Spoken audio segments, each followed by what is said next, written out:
Bekuyinjabulo yodwa etheleka ekhaya lamasosha abejutshwe e-DRC izinyanga ezili-15 emukelwe umkhuzi wombutho wezokuvikela Kuleli uRudzani Maphanya. They were very excited because they said, remember when Sake was under bombardment, I went to Sake and they were relating those stories and said, Commander, you were there when we were under bombardment and you came back again when you were facilitating the movement. So those were the stories that they were relating, and they were excited to say, you stuck to your word, and when you said, we will do everything possible to get you back. Now we are happy we are back.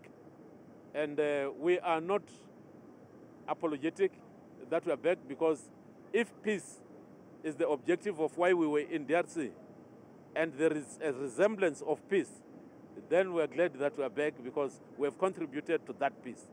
Lombutho uzongena ngaphansi kohlelo lokuhlela kabusha ngokohlelo lamasosha abuye empini. Basically, all of them, we anticipate that the maximum they can stay, they would be a maximum 4 days.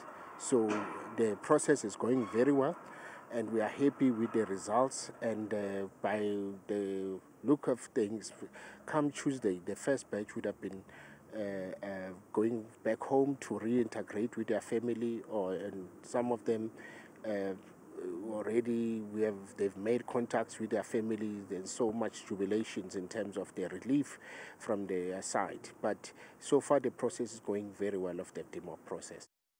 Lamasosha abejutshwe e-DRC azonikwa ikhefu kepha lizolawulwa imigomo kandaba zabantu wombutho wezokuvikela Kuleli. That process itself is, we have a policy that is in place, is governed by our HR policy. So we anticipate a month, depending on what the HR policy is saying. Sometimes it will be a month, including the other we call it deployment leave, which will then be afforded to the members. You can see a minimum of more than 30 days will be given to them to recuperate at home, and then after that we'll then add the deployment leave which they qualify for.